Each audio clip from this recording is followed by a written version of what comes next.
Happy Friday.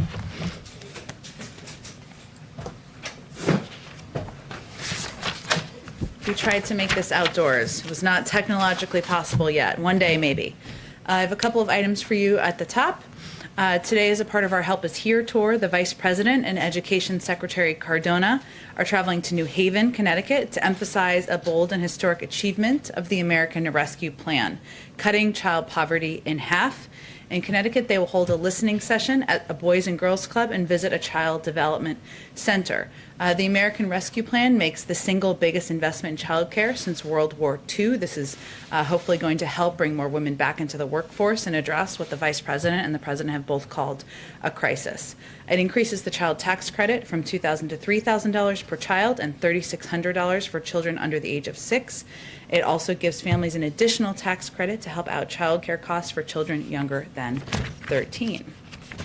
As you all have probably seen, there have been some tornadoes in the south. We are monitoring those closely. The severe weather outbreak that's impacting, of course, the southeastern part of the United States. We extend our deepest condolences to the people in Alabama and Mississippi who lost loved ones as a result of the severe weather outbreak. We continue to be in close communication with state and local officials, stand at the ready should a need for federal assistance be made or be required. We have not received requests at this point yet, but we stand ready to respond to those should we receive those requests. Next week, we will update the week ahead. This does not have a lot in it, but next week the President will continue laying out his vision for the future of our country. On Monday, Tuesday, and Thursday, he will not be traveling. He will be doing public events at the White House. We'll have more details of those in the coming days. And on Wednesday, as all of you know, he will travel to Pittsburgh, Pennsylvania, where he will deliver a speech laying out more details of his plan to build the economy back better. That, Josh, go ahead. Thanks, Jen. Georgia signed into law new restrictions on voting. President Biden has expressed his moral outrage over that. There's legislation in Congress, but does the administration plan to take any executive actions or file any lawsuits opposing these new laws?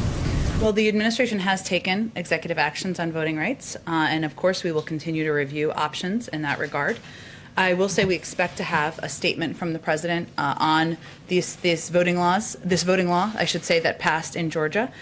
He's worried about how this initiative this initiative sets in place, allowing states, preventing states, I should say, to bring water to people standing in line, waiting to vote, deciding what you're going to deciding to end voting at 5 o'clock when working people are just getting off of work, making it more challenging, not easier to vote, deciding that there will be no absentee ballots under the most rigid circumstances, like the late Congressman John Lewis said, there's nothing more precious than the right to vote and speak up. And the president certainly believes that.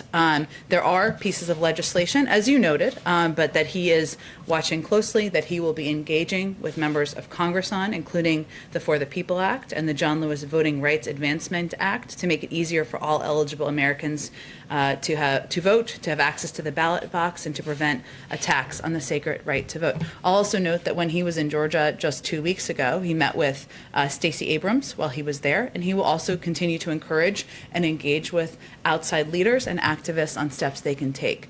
Obviously, there's a range of groups and organizations that may take legal action, that will be leading in activism. Some of that is going to be more appropriate from outside of the White House. And then two more questions. Japan's prime minister has said he expects to invite President Biden to attend the Tokyo Olympics when he comes to the White House. That would be a big statement about the status of the pandemic worldwide. Does the president plan to accept that invite? He hasn't received it yet. I want to go to the Olympics. Does that matter? As we've said, we respected the decision to delay the games last summer.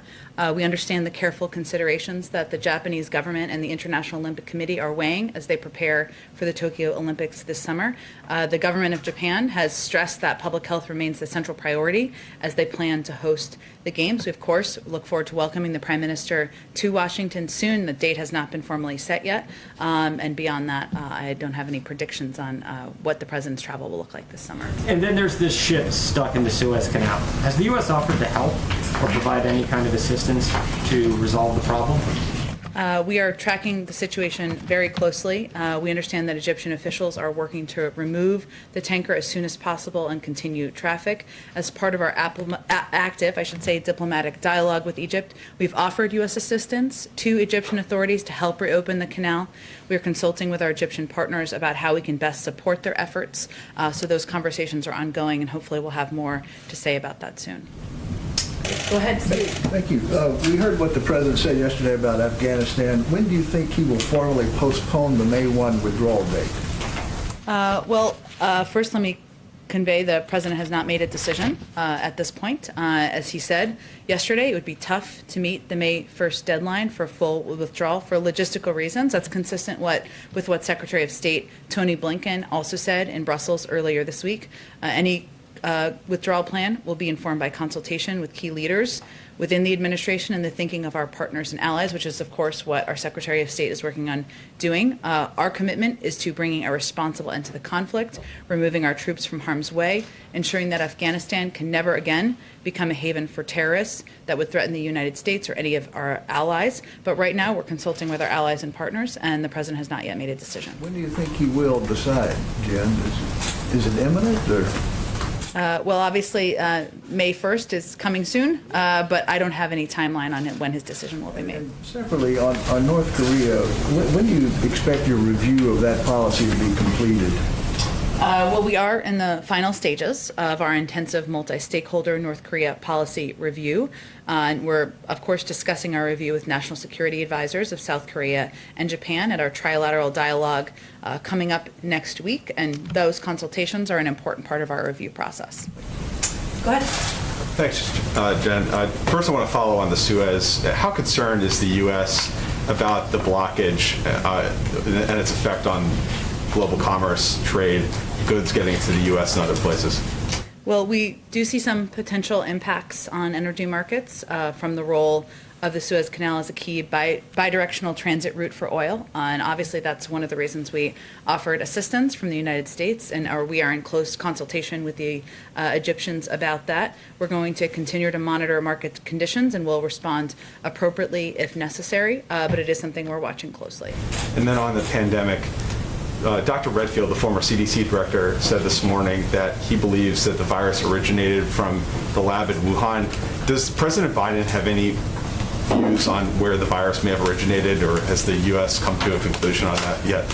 Well, as you know, the WHO is examining this, and we'll be releasing a report soon. We'll review that report once it's available. We continue to learn more about the early stages of the COVID-19 pandemic, including its origins, so we can better prepare for future crises. I know Dr. Walensky addressed this, and I think Dr. Fauci did as well this morning, and we'll look closely at that information when it's available. Are the president's views being informed by that WHO report or his advisors? I mean, by his health and medical advisors, certainly. And so they will be, of course, the people reviewing the reports and more data when it becomes available. And then last one on the forced labor in Xinjiang in China.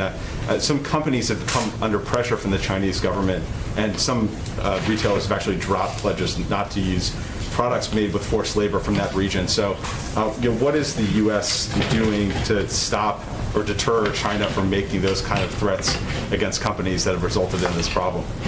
Well, we certainly have been watching this issue closely, as you well know, and we've taken our own strong actions in order to prevent China from profiting off of its horrific human rights abuses in Xinjiang and to stop imports of products made with forced labor in China. American consumers and consumers everywhere deserve to know that the goods they are buying are not made with forced labor, and many companies are standing up for consumers' rights.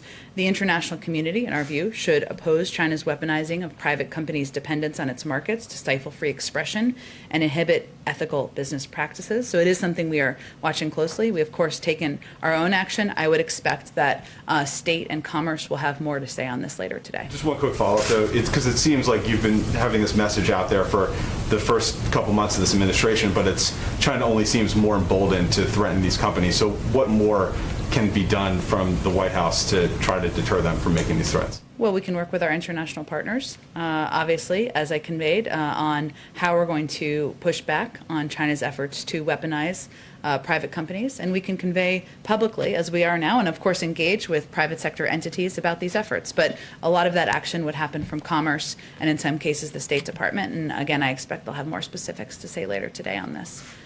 Go ahead, Caitlin. Few questions on the WHO investigation that's coming out. Jake Sullivan, the National Security Advisor, said a few months ago that they had deep concerns about the way that investigation was being conducted. Did they still have those deep concerns? In part because there was a lack of transparency and there was a lack, we weren't ensured that we would have access to the data available. So there was a delay. They actually delayed the release of that report, which we were encouraged by. We'll have to take a look at it and make sure we have access to the underlying information. So what happens if the report comes out and President Biden is not satisfied with it? Not satisfied with the report? Well, we've also called for an international investigation and look into what's happened and the origin, not just the origin, I should say, the lack of transparency from the Chinese. We have reinstituted or re-engaged with through staffing of our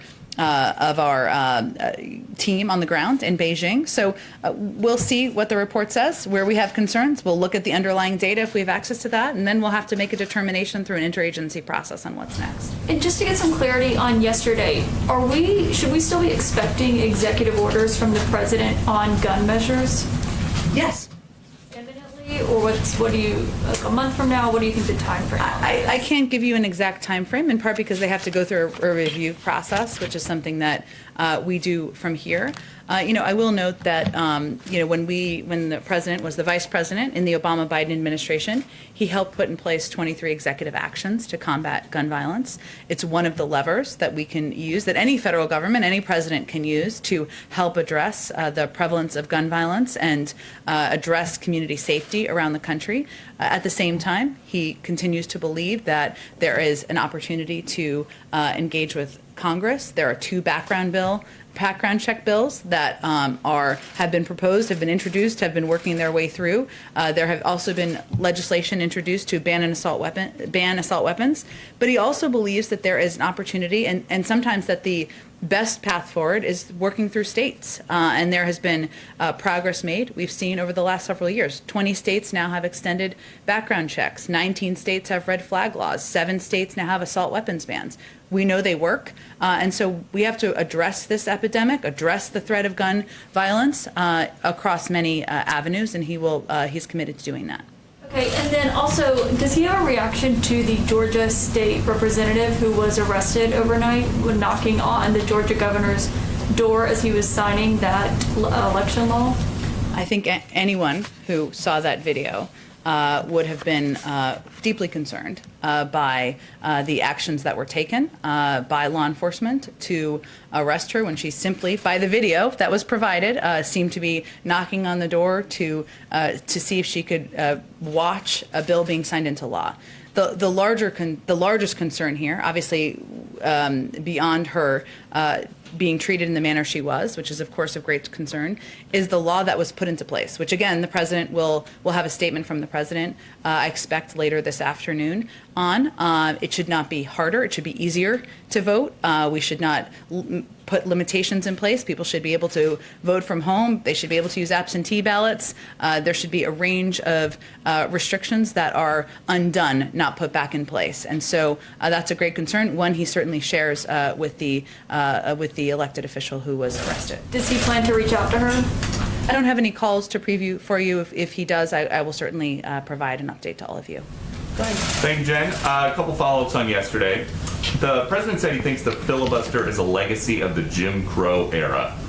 Did he think that it was a legacy of the Jim Crow era in 2005 when he defended the filibuster and said altering Senate rules to help one political fighter or another could become standard operating procedure, which in my view would be disastrous?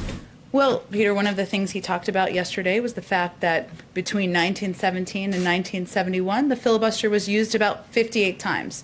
Last year alone, it was used 5 times that many. It is not being used for the intended purpose. It is being abused. And yes, there are scenarios as it relates to voting rights where it is oppressing. It is allowing for systematic racism in the country. So that's the concern he was expressing. And a follow on that, there are some concerns on the right that if you get rid of the filibuster, it effectively means one party rule. So is that what the president was getting at when he was asked about 2024? And he said, I have no idea if there will be a Republican Party.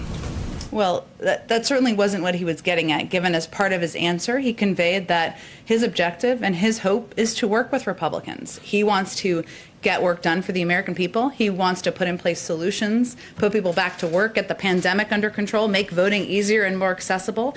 And it's really on Republicans in Congress to decide if they're going to be part of the solution or if they're going to be part of obstruction. So he's leaving it up to them to make the decision on what role they want to play in history. On the border, the president said yesterday the vast majority, the overwhelming majority of people coming to the border and crossing are being sent back, but only 13% of the 13,000 families that tried to cross last week were sent back, according to Axios. So where do we get a majority out of 13%? The vast majority of adults are being sent back. Okay, so the family units, 87% of them are being taken into the United States to either be resettled or await their hearings. I'm just curious, 87% in the country of the family units is not a majority being sent back. A majority of adults, which every adult is not a part of a family unit, as I'm sure you're fully tracking, and tens of thousands of people are coming to our border. We know that. And so the majority of adults are being turned away. Our policy remains the same. We are implementing Section 42. As the president touched on, and I touched on a little bit earlier this week, there are capacity issues in Mexico, which we are in discussions with them about addressing. And they are not in a position to accept and take the families that they have in the past. So that's part of the diplomatic discussions that we're having. Okay, and just one more about yesterday. We noticed, starting at the end of the campaign, and then into the transition and here at the White House, anytime that the president has an event where he is given a list of reporters to call on, Fox is the only member of the 5-network TV pool that has never been on the list in front of the president. And I'm just curious if that is an official administration policy. We're here having a conversation, aren't we? Yes, but And do I take president- questions from you every time you come to the briefing room? Yes, but I'm Has the asking about president taken president. questions from you since he came into office? Unfortunately, Yes or no? only when I have